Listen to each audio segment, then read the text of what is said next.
Bismillahirrahmanirrahim. Elhamdülillahi Rabbil alemin. Vessalatu vesselamu ala eşrefil enbiya'i vel mursalin.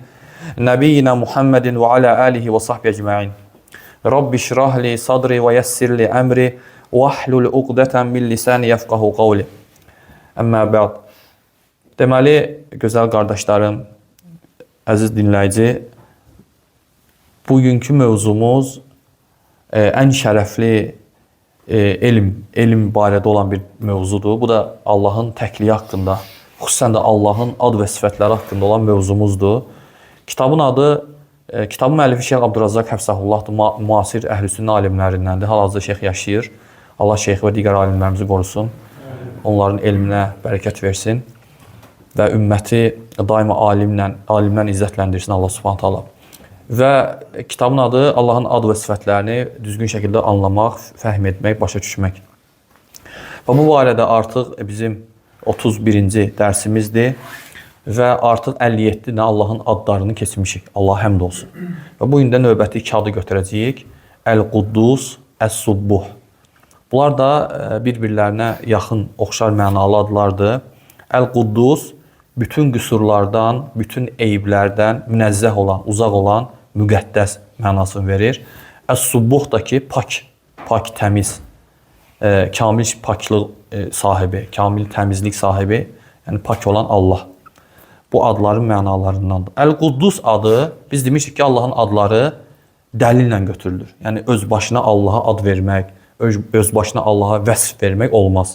Allahın adları hardan gəlməlidir? Ya Qurandan, ya da sünnədən, sahih sünnədən.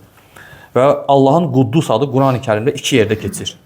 Birinci Həşr surəsinin 23-cü ayəsində Allah Subhanahu buyurur ki, özünün adlarını o surədə zikr edir Allah. Huvallahu'l-lezî la ilahe illa huwa el-melikul quddusus selamul mu'minul muhayminul azizul cebbarul mutekebbir subhanallahi amma yüşrikun. O Allah özündən başqa ibadətə layiq olan haqq məbud yoxdur. Yəni birinci ilah adı gəldi burada. Sonra huvel məlik, o məlikdir. Məlik nədir? Yəni göylərin və yerin mülkünün sahibi. Bütün mülk Allaha məxsusdur. Yerlərdə və göylərdə nə varsa zərrəsindən tutmuş ən böyüyünə qədər hamısı kimə məxsusdur? Allaha məxsusdur və Allahın idarəçiliyindən qırağa çıxa bilməzlər. Həmçinin Əl-Quddus, bax burada keçdi ad, bütün qüsurlardan pak olan. Sonra Əs-Sələm, Əs-Sələm nədir? Bütün eyb və nöqsan sifətlərindən uzaq. Əl-Mu'min nədir? Yəni mömin, haqqı təsdiq edən, həmçinin qullarına əmin-amanlıq bəxş edən. Əl-Muhaymin nədir? Hər bir şeyi müşahidə edən, hər bir şeyi görən. Əl-Aziz, yəni yenilməz, məğlub edilməz, güc-qüvvət sahibi. O ancaq Allahdır. Və həmçinin Əl-Cəbbər, istədiyini hər hansı bir şeyə məcbur edən Allahdır. Əl-Cəbbər odur. Yəni elə bir şey yoxdur ki, Allah onu məcbur eləyənməsin. Zəll eləyə bilməsin, ya da izzətləndirə bilməsin. O Allahın əlindədir. Həmçinin Əl-Mutekebbir, əzəmətli, təkəbbürlü, məxluqata aid bütün sifətlərdən uzaq olan yəni Allah. Allah, yəni müşriklərin ona qoşduqları işləriklərdən ucadır. Və ikinci Quran-ı Kərimdə gələn Allahın Əl-Quddus adı, deməli, Cümə surəsinin 1-ci ayəsindədir. Allah Azza və Cəllə buyurur ki, Yusəbbihu lillahi mə fis-səmavati və mə fil-ard, əl-məlikil quddusil azizil həkim. Göylərdə və yerdə olanların hamısı məlik, yəni göylərin və yerin mülkünün sahibi, Quddus, bütün qüsurlardan pak, əziz, yenilməz güc qüvvət sahibi və hikmətli olan Allahı təsbih edirlər, onun şəninə təriflər edirlər. Yəni yerlərdə, göylərdə nə varsa hamısı Allahın adına Allaha təriflər deyirlər. Biz görsək də, görməsək də. Əs-Subbuh adı isə Quranda gəlmir. O harada gəlir? Sünnədə gəlir. Yəqin ki, çoxunuzun bildiyi duadır. Peyğəmbər sallallahu əleyhi və səlləmin rukuda və səcdədə etdiyi duadır bu. Ayşə radiyallahu anhadan gələn hədisdə, Səhih Müslimdə gələn hədisdə Peyğəmbər sallallahu əleyhi və səlləm Ayşə anamız deyir ki, Allah Rəsulü sallallahu əleyhi və səlləm rukuda və səcdədə belə deyirdi. Subbuhun quddusun Rabbul mələikəti və ruh. Yəni bu duanı Subbuh burada gəldi onun adı. Yəni pakdır, müqəddəsdir, mələklərin və ruhun Rəbbidir. Ruh kimdir burada? Cəbrail salam. Niyə o ruh deyilib ona? Bilirsiniz? Ona niyə ruh deyilib? Cəbrail salama. Bəli, qəlblərin ölü qəlbləri dirildən vəhy o gətirir. Ona görə ruh odur. Yəni qəlblər əslində ölənlər bədənlər deyil. Ölənlər də əslində qəlblərdir. Və Allah o qəlbləri nə ilə dirildir? Vəhy ilə. O vəhyi də peyğəmbərlərə gətirən kimdir? Cəbrail əleyhissalam olduğuna görə Allah onu Quran-Kərimdə nə adlandırıb? Ruh adlandırıb. Və Allahın Subbuh Quddus adını şeyx gətirir ki, burada bu iki əzəmətli ad nəyə dəlalət eləyir, nəyi bildirir? Bu adlar Allahı bütün nöqsanlardan və eyblərdən pak və uzaq olduğunu, onun kamilliyinə zidd olan və əzəmətinə yaraşmayan hər şeydən uzaq olduğunu bildirir. Allah Subhanahu taala nə naqisliyi varsa ondan uzaqdır. Nə eybi varsa Allah ondan uzaqdır. Onun vəsfləri hamısı kamildir. İzah eləyəcəm. Məsələn, mürgü, yuxu, eyb deyil. Naqislik deyil, naqislikdir. O məxluqa bizə nisbətdə üstünlükdür. Məsələn, deyirlər, insan yata bilmir. O insansın eyibdir, yoxsa ki üstünlükdür? Eyibdir. Çünki insan yata bilməsə problem olacaq onun həyatında. Düzdür? Yata bilmir, dərman atır. Çünki yatmasa Allah onu elə yaradıb. Amma Allaha nisbətdə yuxu, mürgü nədir? Eyibdir. Çünki Allah kamildir. Lə təxuzuhu sinətun və lə nəvm. Onun nə bir yuxud da, nə də mürgü. Çünki o yuxulasa, mürgüləsə, mülkün idarəsini kim idarə edəcək? Onun mülkü qalacaq. O daima mülkündə hər şeydən xəbərdardır. O yuxu, mürgü bizə aiddir. O bizim naqisliyimizdir. Və həmçinin də ata olmaq, övlad olmaq, o bizə nisbətdə kamillikdir. Çünki deyirlər ki, filan kəs sonsuzdur, övladı yoxdur. O nisbətdə biz pisdir. Belə baxanda da, yəni əslində pis deyil, ümumən insana nisbətdə o şeydir. Amma Allaha nisbətdə o yəni ki, kamillikdir, olmaması. Çünki bizim övlada ehtiyacımız var. Övlad bizim nəslimizi davam elətdirir, yardım edir bizə, çətinlikdə, qocallıqda bizə kömək. Amma Allah bunlardan münezzəhdir. Ehtiyacı yoxdur, nə övlada, nə datıya. Və həmçinin də Allah məxluqatından heç bir məxluq böyüklüyündə, əzəmətində, hansısa bir vəsfində Allaha bənzəməz. Allah bütün məxluqatdan üstündür. Əksinə, məxluqatın bütün kamilliyini məxluqata kim bəxş edib? Aləmlərin Rəbbi olan Allah. Və istədiyi vaxt onu onun əlinə alır. Aydındır. Və bu Allahın yəni ki, bu adının mənalarındandır. Və Allah Subhanahu taala bütün bənzərdən, taydan, onun misli olmağından uzaqdır, yəni ki, uzadır. Və bu iki adın alimlər gətirirlər ki, şeyx gətirir ki, bu iki ad əsasən iki qismə bölünür. Allahın ümumiyyətlə eyblərdən münezzəh tutmaq, uzaqlaşdırmaq iki şeyin üzərində qurulub. Birinci, Allah Əzzə və Cəlləni neydən uzaq tutmaq? Allahın öz kamil sifətlərinə zidd olan bütün o eyblərdən Allahı uzaq tutmaq. Çünki o kamil sifətlərin yəni ən mükəmməl dərəcəsindədir Allah Subhanahu taala. Ona məxsusdur. Məsələn, Allah qüdrət sahibidir. Düzdür? Əksi nədir onun? Acizlikdən, taqətsizlikdən, əldən düşməkdən Allah münezzəhdir. Kamil qüdrət ona məxsusdur. Qüdrət bizdə də ola bilər. Amma kamildir, biraz işləyirik, biraz şeylilik, artıq acizlik gəlir bizə. Və yaxud da elə şeylər var ki, ona qüdrətimiz çatmır artıq heç bizim.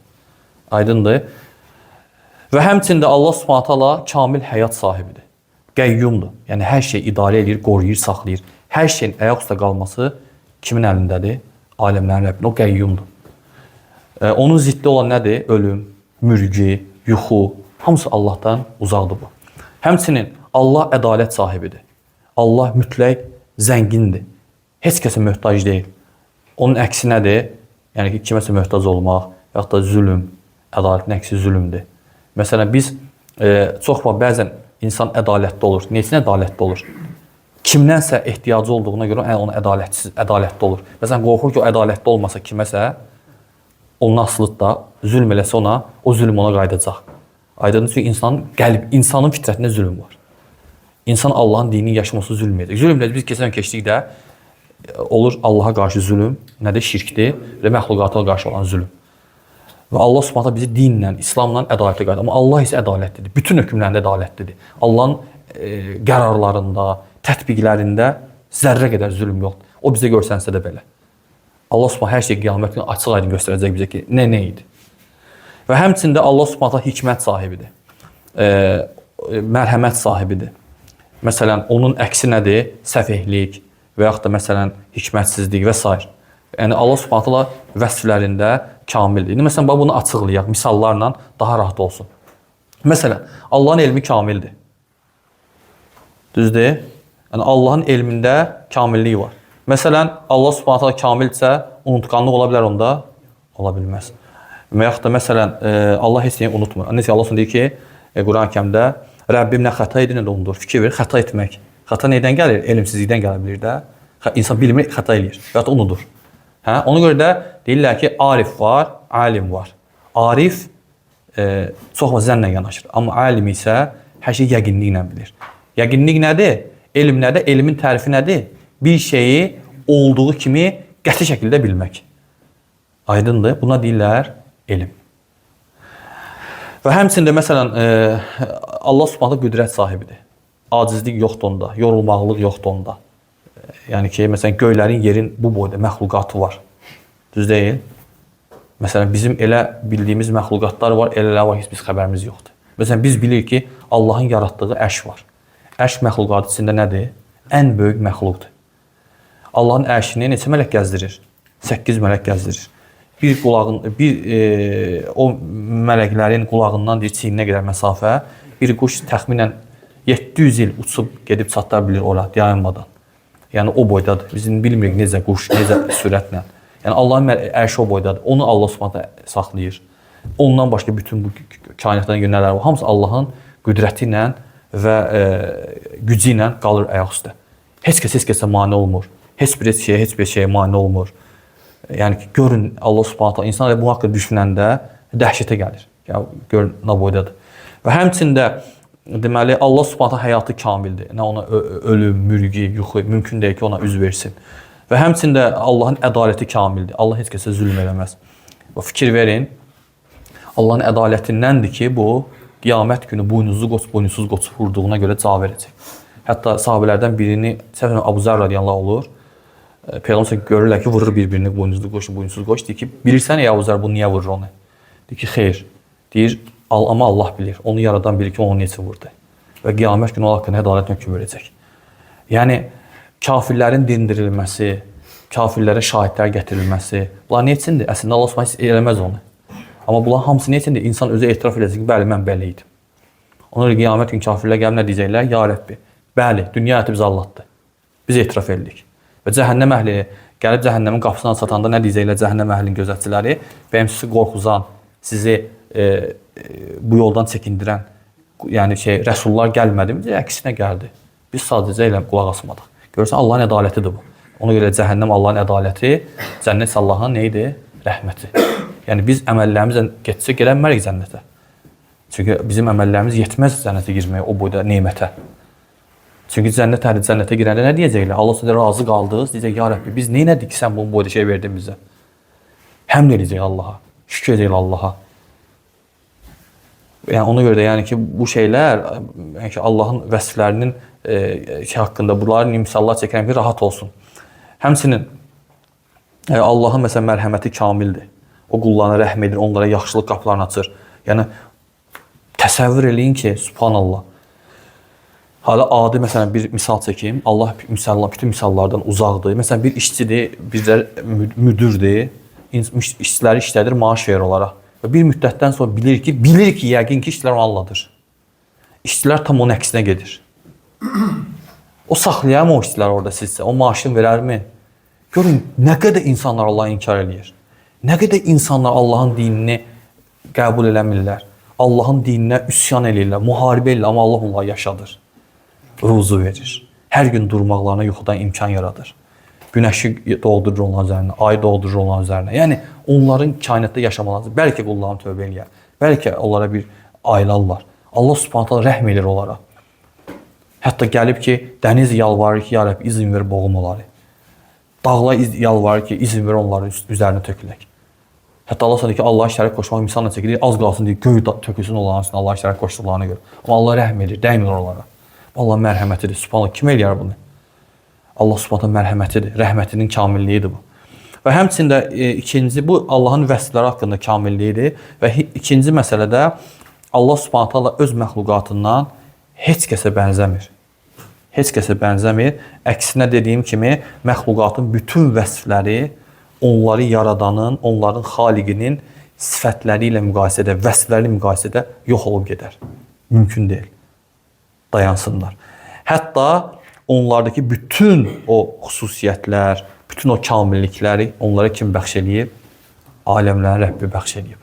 Və belə deyək də, onlarda olan zahiri və batini gücləri onlara kim verib? Allah Subhanahu taala verib. Və onlara ilham eləyən və onları öyrədən də Allahdır. Və onları inkişaf elətdirən də Allahdır. Verməklə yanaşı inkişaf da elətdirir. Allahu Akbar. Yəni, insan bunları düşünəndə, yəni, necə ateist olur, mən bilmirəm. Yəni, ateist, mən keçən də deyirəm, ateistdir. Ateizm çox gülməli bir şeydir. Yəni, adam gülür ateistlərə ki, bunlar nə danışırlar bunlar? Yəni, adam başa açmır. Bax, fikir ver.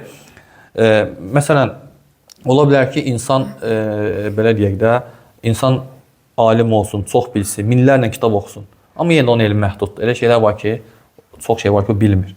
Amma unuda bilir, səhv edə bilir. Amma bu Allahdan dedik ki, uzaqdır. Həmçinin ola bilər ki, insanın gücü olsun. Amma bu gücü insana kim verib? Allah Subhanahu taala verib. Amma görsə ki, insanlar da müəyyən qədər gücə malikdir. Ondan oyna insan acizdir. Və həmçinin məsələn Adəm görsən Peyğəmbər sallallahu əleyhi və səlləm 40 kişinin gücü vardı onda. Bir gecə bütün zövcələri ilə yaxınlıq edirdi.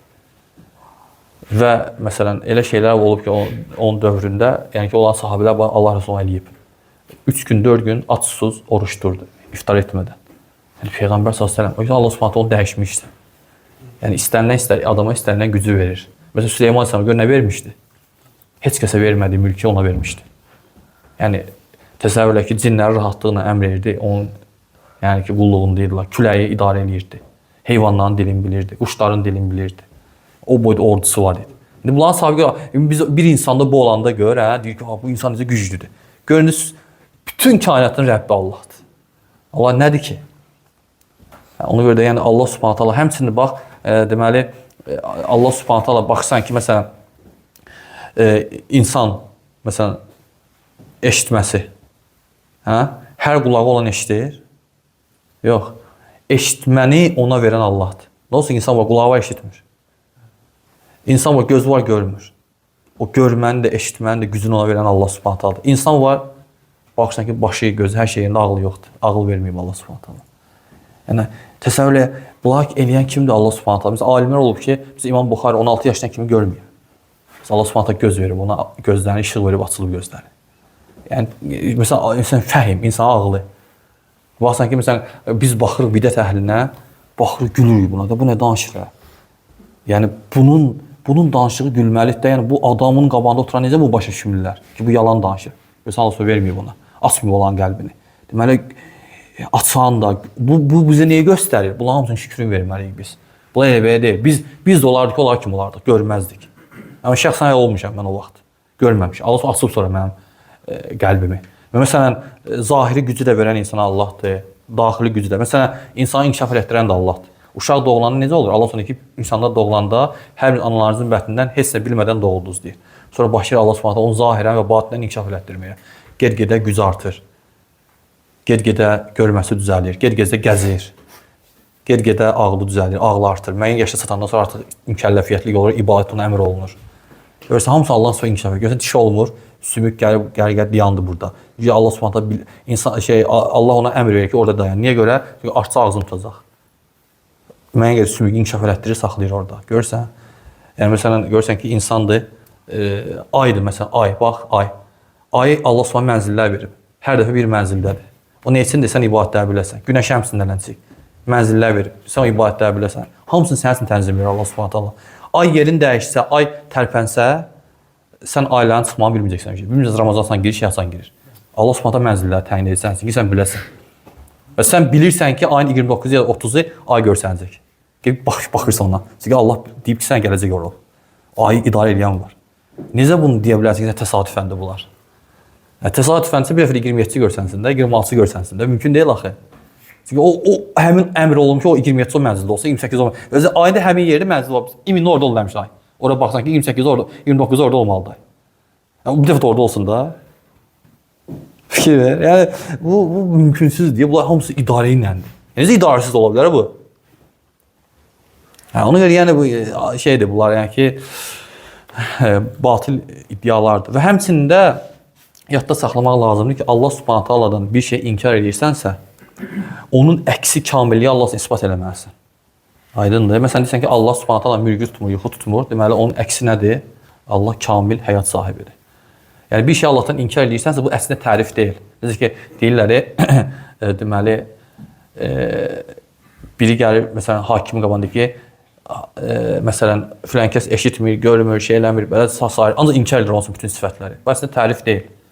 Tərif inkar etdiyin naqisliyin əksini olsun isbat eləməkdir kamilliyi. Aydındır. Allah Subhanahu Taala'dan nəyi inkar edirsənsə, onun əksi olan o şey sifətin kamilliyini olsun isbat eləməlisən. Aydındır. Məsələn, Allah Subhanahu Taala nədir? Məsələn, zülmdən uzaqdır. Zülm yoxdur Allahda. Əksi nədir onun? Ədalət. Kamil ədalət sahibidir. Allahda zülm yoxdursa, deməli nədir? Ədalətlidir.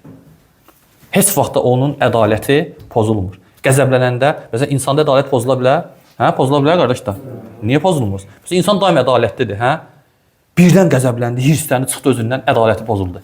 Amma Allah da qəzəblənir, amma ədaləti heç vaxt pozulmur. Allahın ədaləti kamildir. Aydındır, onun qəzəbi onun ədalətini pozmur. Bizdə ola bilir. Məsələn, görürsən ki, hətta peyğəmbərlər belə qəzəbləndə Musa əleyhissalam Tövratın vərəqini atdı yerə. Sonra götürdü. Alimlər oradan misal çıxardılar ki, insan qəzəb küfrün qabağını alır. Ola bilər küfr eləyəsən qəzəbli vaxtında. Ona dərhal kafir demirsən. Hətta Musa əleyhissalam Tövratı atdı yerə. Allahın vərəqlərini. Ona görə yəni bu şeylər, yəni ki, Allah üçün belə edilməlidir. Və həmçinin də necə ki Allah Subhanahu Taala'nın bəzi insanlar Mötəzilədir, Cəhmilərdir, bunlar firqələr də Allahdan ümumiyyətlə bilmək lazımdır ki, Allahın tərifləmək və Allahdan necə bir inkar eləmək Quran və sünnə olmalıdır. Bax məsələn, bəzi firqələr niyə görə Allahın ad və sifətlərini inkar elədilər? Niyə görə ki, sanki onlar elə deyirlər ki, məsələn sən deyirsən ki, Allah eşidir, görür, Allahın naqislik eləyirsən. Amma Allah özü isbat edir bax onu. Leysə kəmislihi şeyun huves semiul alim. O deyir, onun misli yoxdur, o eşidir və görür. O eşidir və bilir. Bu nəyə bildirir? Allah sən bir şey isbat edirsənsə, Allahın dediyi bir şeyi isbat edirsənsə, Quran və sünnə isbat eləməlisən, yox da inkar eləməlisən. Allah eşidir, bilir, özünə məxsus şəkildə biz onun keyfiyyətini bilmirik. Biz isbat edirik, düzdür? Necə gəlib isbat edirik və deyirik ki, bu Allaha xasdır, lakin keyfiyyətini bilmirik və inkar da eləmirik. O barədə sual vermirik. Onun şeyx burada buyurur ki, Allahı təsbih etmək, onu yəni ki, günahlardan uzaq eləmək, nöqsanlardan uzaq tutmaq və əzəmətlə vəsf etmək yalnız Quran və sünnənin dəlillərinə uyğundur. Həmçinin ümmətin, sələfinin anlayışı işığında, anlayışı nurunda olmalıdır. Məsələn, heç bir halda məsələlər insanın nəfsinə görə, batil zənnlərə görə, dəyərsiz ağıl, qiyaslara görə olmalı deyil. Məsələn, onlar ağıla görə, ağılla girirlər də. Deyirlər ki, məsələn, biz deyirik ki, bax burada onlar belə deyirlər də, məsələn, biz deyirik ki, Allah eşidir. Deməli, Allahın neyi var? Qulağı. Allahın qulağı varsa məxluqa bənzəyir. Gör, ağıllarla gedirlər. Sən kim deyir ki, bunları gir ağılla? Allah deyir, mən eşidirəm. Sən niyə qeyirsən ki, başqa şeylər olaraq? Zaten Allah görür deyir. Allah, məsələn, görürsə, Allah cisim verir. Gözü var, cisimləşdirir Allahı. Məsələn, deyir ki, məsələn, Allahın əli var, deyir. Allah özünə əl nisbət edib də, hə? Deyir ki, Allahın əli onda məxluqun əli kimidir. Başlayır danışmağa və deyir ki, Allahın əli ehtiyacı yoxdur. Deyirsən ki, yaxşı, subhanallah. Onlar ağılla girdiklərinə görə çox danışmaq istəmir mövzudan. Onlar ağılla özləri üçün zidd deyirlər. Çünki hər bir ağıl növbəti ağıla ziddir. Ona görə onlar firqə dadı çıxıb da. Çıxıb məsələn Cəhmilər dadı çıxıb Mötəzilər çıxıb bir-birlərini inkar eləyir. Deyirsən ki, yaxşı, Allahın əli yoxdursa, nədir burada əl? Deyir ki, rəhmət. Deyir ki, Allahın rəhmətə ehtiyacı var onda. Mən sən həmin sual verirəm. Yəni Allahın rəhmətə ehtiyacı var. Allahın heç ehtiyacı yoxdur. Onu niyə sən rəhmət deyirsən ona? Yəni yaxşı deyirsən ki, Allahın adı Allah deyirdi, orada bizə əli var. Nədir o əl? Deyir, bilmirəm. Demirəm nədir. Deyir, necə Allah bizə əuzu bilə tapmaca oynayır? Nə deyir? Biz onu hələ başa düşməliyik də. Əldir, biz bilmirik amma necə. Necə ki, məxluqatın sifətləri bir-birindən fərqlənir.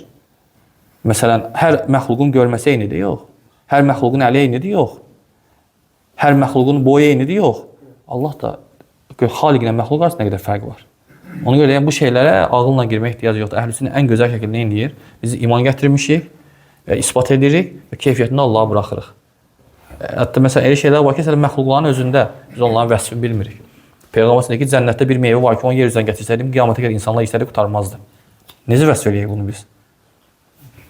Hə, necə vəsf eləyək? Təsəvvür ki, məsələsində cəhənnəmin bir damla suyu dünya dənizə düşsələr, heç bir içmək olmaz o dənizləri. Necə vəsf eləyək? Bilmirik, biz bu məxluq da elə. Məsələn, ruh. Şeyx Hüseyin deyir ki, ruh sənin bədənindədir. Haramdadır. Necə gəzir? Ha tərəfindədir. Bütün bədənimi əhatə edib, yoxsa hansı orqanındanım o? Mesela insan öləndə ayaqları başı soymağa yavaş qalxır. Bilirsən ki, soyu qalxır insan. Qalxır, gözdən çıxırdı o. Necədir? Bu şeyləri, ruh haqqında xəbərin yoxdur sənin. Yetdisən o yəni Allah haqqında necə danışa bilərsən sən? Sənə gətirir, mütəşabih ayələrdir. İman gətir, kifayətdir. Dərinə getmə. Ona görə də bu şeylər diqqətli olmalıdır və sonda da təsbih, Allahı tərifləmək və onu bütün evlərdən uca tutmaq ən güclü ibadətlərdən biridir. Necə ki, bilirsiniz də məşhur hədis var. Peyğəmbərimiz sallallahu əleyhi və səlləm buyurur ki, kəlimətəni xafifətəni alə lisan. Dilə yüngül olan iki kəlmə var. Səqilətəni fil mizan, qiyamət günü mizanda ən ağır gələcəklər. Həbibətəni ilə Rahman, Rahmandan sevimlidirlər. Nədir o? Subhanallahi və bihamdihi, Subhanallahil azim. Allah pak və müqəddəs, Allah həmd olsun və Allah əzəmət sahibidir. Əzəmətli Allah pak və müqəddəsdir. Yəni, görəsin Subhan, Subbuh bu addandır da, yəni Allaha bütün evlərdə münezzəh durursan. Necə ki, Allah Subhanahu taala buyurur ki, 7 göy yer və onlar arasında olanlar ona təriflər deyir. Elə bir şey yoxdur ki, həmd ilə ona təriflər deməsin. Lakin siz onların tərifini anlamazsınız. Həqiqətən o həlimdir, bağışlayandır. Yəni yerlərdə və göylərdə nə varsa, hamısı Allah təriflər deyir, gecə və gündüz. Biz onları sadəcə eşitmirik. Səhv eləmirəmsə Davud əleyhissalam eşitib olardı da. Davud əleyhissalam dağlarla bərabər Allah həmd eləyirdi, zikr eləyirdi. O dağların zikrini zadını eşidirdi. Allah Subhanahu o gücü ona vermişdi. Amma məsələn biz onu bilmirik. Necə ki, Nuh əleyhissalam məşhur hədisdir.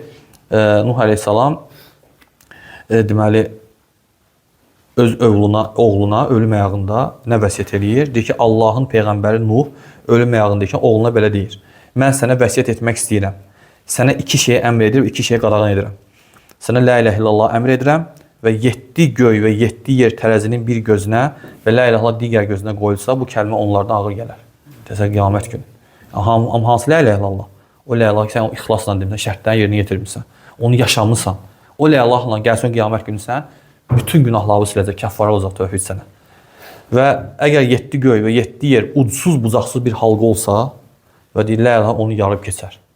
Yəni bu da nəyə göstərir? Yəni la ilahe kəlməsinin həm ağırlığını, həm də onun nüfuz etmək baxımından nə dərəcədə, yəni ki, əzəmətli bir kəlmə olduğunu.